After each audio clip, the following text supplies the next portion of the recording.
This option, when implemented, it would provide residents per Camden Crossing with adequate fire flow of over around 1,500 gallons a minute, maybe even more, and meet all the future demands and provide additional water storage and flexibility for the existing water storage tank, and the need for to be maintained and repaired.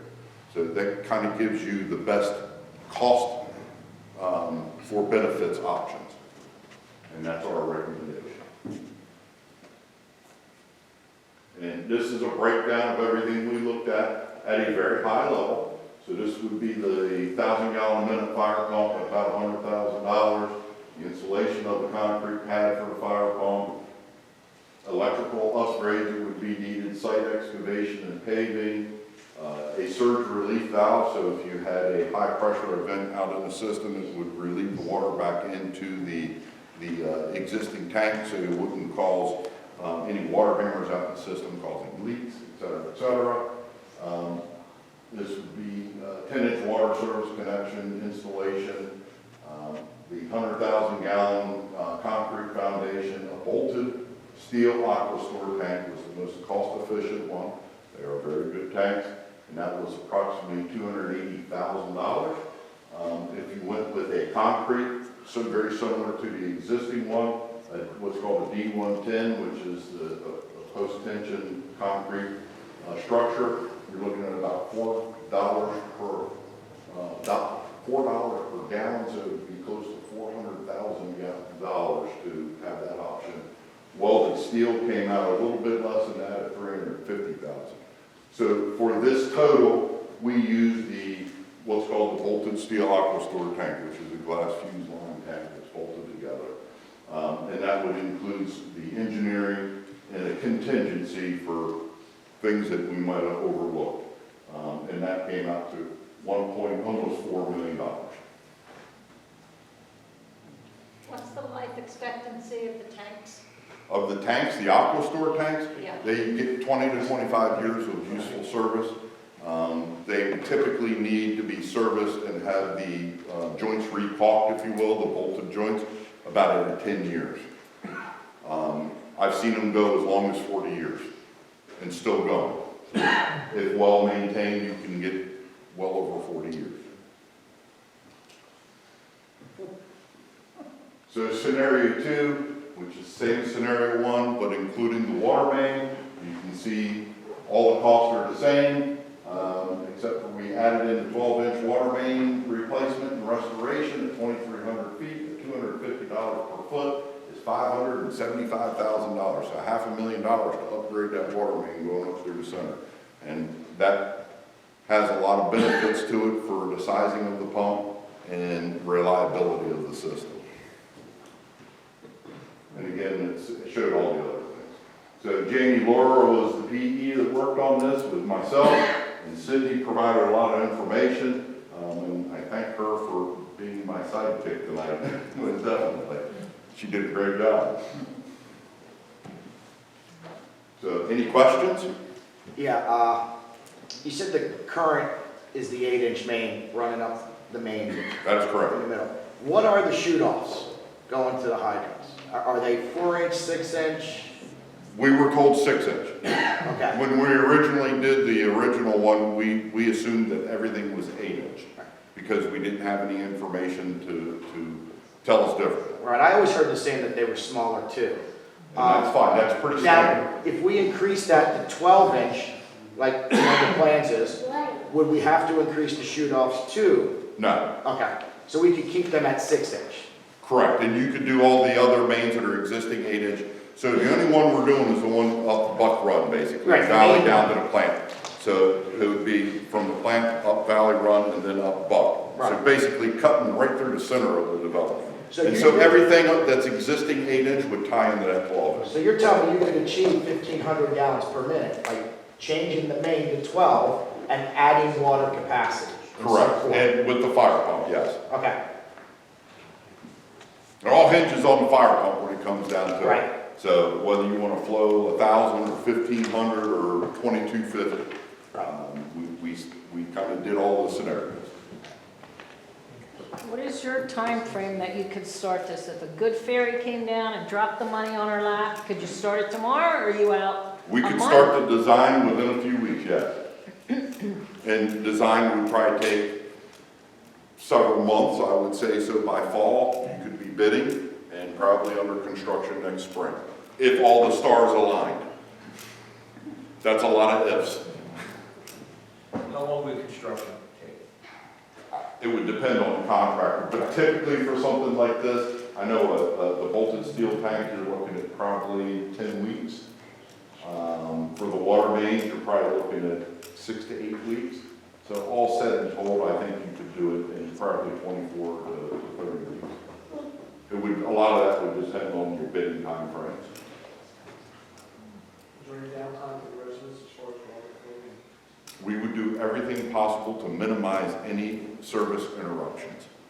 So a lot of that would go into after design and working with the contractor of how to stage the installing and putting the new mains in service and tying everything in.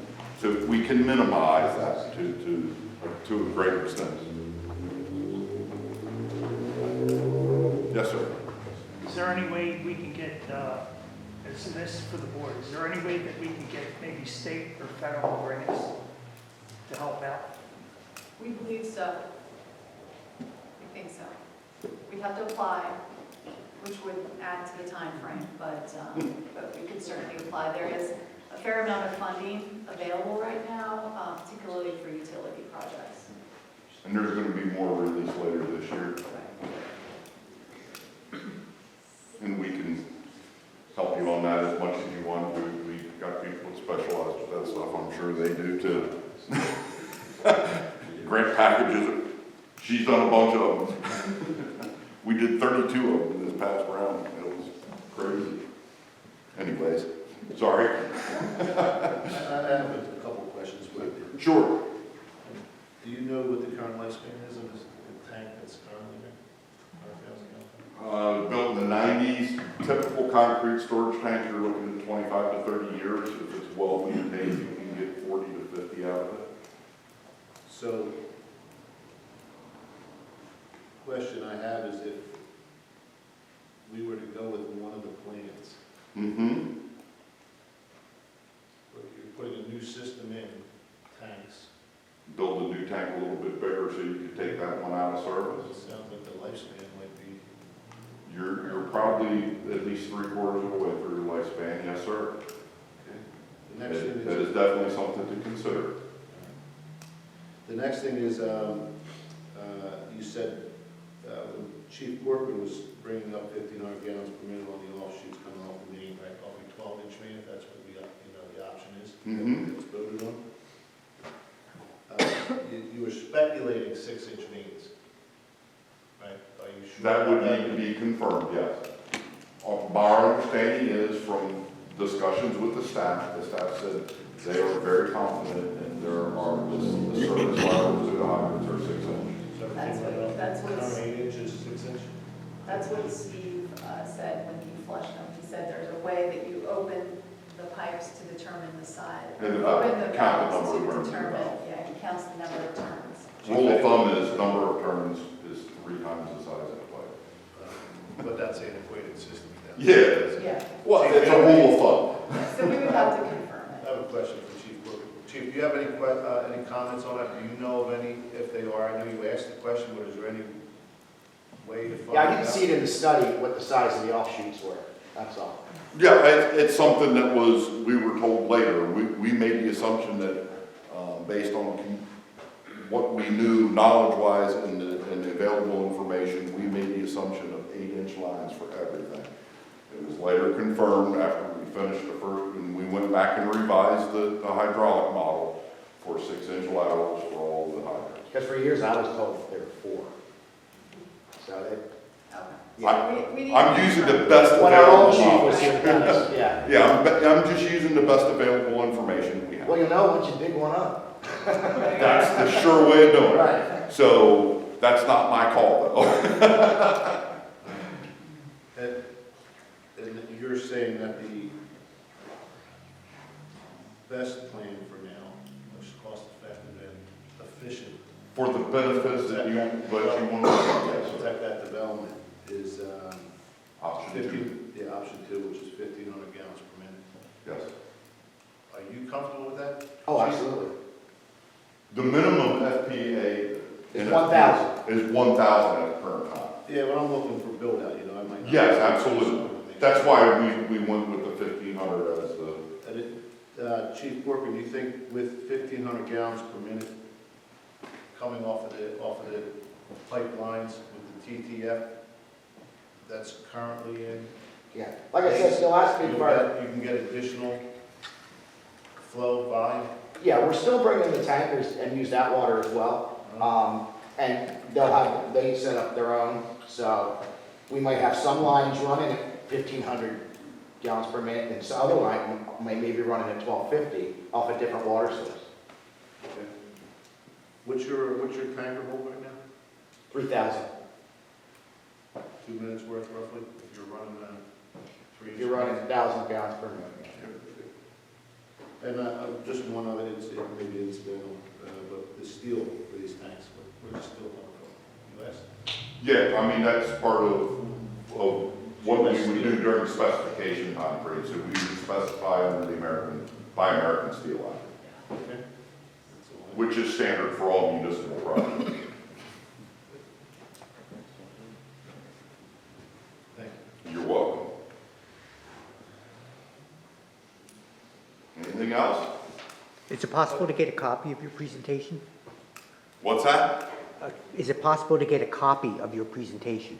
Sure, they have the full report which covers this, but I can send you the presentation and you can pass it out as needed. Would that be okay? That sounds great. Or I can give my email address, whichever. Yeah, either one, it's fine. Well, thank you for coming and You're very welcome. explaining. I hope that everybody understood everything adequately. Okay. All right, yes. Good, thank you. Okay. So, I mean, Tracy, with that, I mean, next steps. So, we're looking at, got a call from grant. Correct, so we could start looking at grant options. You know, if the township thinks that, they might be interested in the preferred alternative, we can contact the HOA, because one of the issues is we don't have enough space within our current facility to be able to accommodate another tank. So we have to be able to talk to the HOA to see if they'd be willing to give us more space to accommodate a second tank.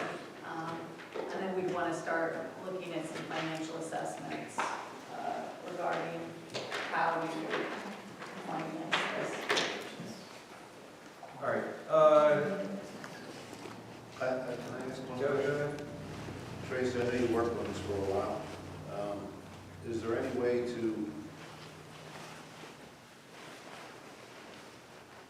for the township to cover this if we got a grant somehow, so it doesn't impact the Kirkland crossing with increase in rates? Well, so a grant would help substantially, but it does have to be, the cost has to be covered by the development, okay? It can't be spread across the township. We do have reserve funds in the water fund for this development, and if we can get a grant. We also, I think it was mentioned earlier, the sewer that was upgraded several years ago. We have 5 years left on that debt, and we're paying about $80,000 a year for that debt. So it could be the sort of situation where we could utilize those funds to start paying for the water upgrades in 5 years, so that hopefully we can sort of keep it level where it's at. We'd have to look at the numbers more and see, but that's kind of where we're at on the sewer project, is we do have about 5 years left. How long that loan was for? I don't know off the top of my head. It's been like Yeah, 18 years. I think they may have refinanced it along the way and got a better rate. We can look into it, predates me, so I have to have the treasurer go back and look and see how they did that. But my understanding is it was refinanced a few years ago when the rates were low. and they may have extended the time of it. Tracy. But yes, sir. Go ahead. For those of us that live in the crossings, can we get a worst-case scenario estimate from the township of, if we can't get a grant, and, current today, the longest loan we can get, what it's gonna cost additionally for the residents? Absolutely, yeah, we're gonna have to do the worst case scenario for sure. I was at a conference recently, and there's an organization called Penvest, and they loan just to governments for projects such as this, and their interest rates are below 2% for the first 5 years, and then I think it goes up to 2% for years 6 to 20. And they may also have some grant funds available as well. So that low interest rate really helps significantly. Yeah. So yes, we'll definitely get those numbers. I know it seems minor, but can we look into replacing the signs that the chief said blew away on the hydrants to notify people who are aware? I think many of the residents are aware of the situation with the hydrants, but at least to replace the signage that was there. I don't know if the homeowner association tells new residents that the hydrants are inoperable. They tell, They tell them when they move in. they told them from the very beginning of the Perfect. subdivision. Perfect. And then real estate agents, insurance companies, if you're looking for FHA, VA loans, that's all part of that. Yeah, I'll tell you, when we purchased, 8 years ago now? 9 years ago now, we were told at closing, but also prior, when we were getting quotes for the homeowner's insurance, the person we were working with actually requested we contact the fire company to find out how many gallons the tankers held and how far away the tankers Okay. were. Because it is in the insurance system that the hydrants there are not used for firefighting. Okay. Yeah. Yeah, I think that's And if important. you guys have any questions about it, feel free to knock on my door. I'll be more than happy to talk to you. Sounds good, thank you. Yeah. All right, anything else on this issue? Well, it hinges on the homeowners association, right? Yeah, pretty much. I mean, at this point, we need to start doing a little more digging on costs, grant opportunities, and then, talking to the homeowners association. So, if I remember reading the study correctly, it mentioned the wooded area, let's call it across from Foxfield, is that correct? Or Yeah. For the elevated tank? Like that, So, yeah, down in that. but it's across from Foxfield, between Foxfield and Tennant, that wooded area. Pat's house, right? Yeah, That's a wooded area next to you. yeah, pretty much. What area behind me, but No, in front of you. you're talking where you about park the bike. around the corner. Yeah, where you park the bike. Jerry, Yeah, are that you would talking be- about that's for just the, Storage. That's just the elevated. Not That the is just the elevated elevated tank, yeah. No, the elevator. oh, the elevated? Well, that's not the preferred alternative. Basically right across from, Buck Road. well, off of Buck, but it's right across from where, Hunter. Hunter, it's right across from where Yeah. Hunter comes out. So, There's like a field in there with a Yeah. tree. Yeah. how high would, I'm gonna ask a question about how high the tank would be, because Pat, I have to, and Jerry, I have to go to your expertise. Didn't we have an evac landing zone off of Buck Road, off of, in that So area? our landing zones are currently the township building and it's down in the park. Now, that doesn't mean that, if the situation renders itself, we won't put a helicopter down. Right, so if we It'd have, have to be total need to land a helicopter there. absolutely understood. The two landing zones we have designated with the township, like you said, are the township building and the tennis courts in Green Lane Park on Hill Road, one for each side of the township. The ambulances take the people to one of those places, Got it, thank you. whichever one's the closest. Got it, thank you. So, And that tank would be about 140 foot high. So, yeah, the last thing I have to say. So if we did go with the tank, we wouldn't need a pump because they're gravity fed, correct? Correct. Yeah. You pump to the tanks, which the current pumping system that you have is very capable of doing that. And that's what would, so your current system would basically fill the tank. Right. And then everything would be gravity flow from there. But of course, it's more money because you're building a huge giant structure. You are. You are. For the ground tanks, what's their overall dimensions, like how high, wide? So this one would probably be in about the 35 to 40 foot diameter range, and it's probably going to be about 10, 12 foot high. Maybe a little bit higher than your current. So the thought with that, though, is that that tank would be down in the general proximity of our existing plant. Correct. Yeah, So so, the ground storage tank would be down near the existing plant, yes. yeah. Yes. I would just say, Jared, Mr. Landis had some concerns that as this progresses, maybe there's a representative or two from Perkiomen Crossing, Well, I that think HOA. he is one. I think he's on. He's the president, I both. I understand that, but what I'm getting at is that it's not just one place, it's several places that whatever construction is going on, and they have some input on. Oh, yeah, absolutely, absolutely. From an operational standpoint, the elevated tank is the best option, but there's a lot of costs associated with it. So, but that's why, you know, the fire pump is a little more, has a little more economy to it for the same benefits. So if we were to try to pursue the elevated tank, though, because our water main is 30-plus years old, should we have concerns about that, though? I guess I have some concerns if our system is. Immediate concerns, I think, would be minimal, but you have a very legitimate point. And, I mean, the typical water main should be replaced in around 50 years or so. But that is, I believe it is ductile iron. We never did that investigation, but I would confirm that it's ductile iron. If it is, the typical lifespan of that is 50 years. So, but you have a very legitimate point that it is beginning to age, but that is something that can be also addressed, you know, maybe 10 years from now. So that's, I think your immediate concerns would be right around, you know, supplying the fire with it. And you would do a lot of justice to the system by doing the 12-inch main up through the system. Then maybe in 10 years, then do the offshoots from that 12-inch. There's a lot of different options. It opens up your options, for sure. Good. All right, before we move off of this, any other comments, questions? Okay, Can I just ask a go question? ahead. And this is just the devil's advocate side.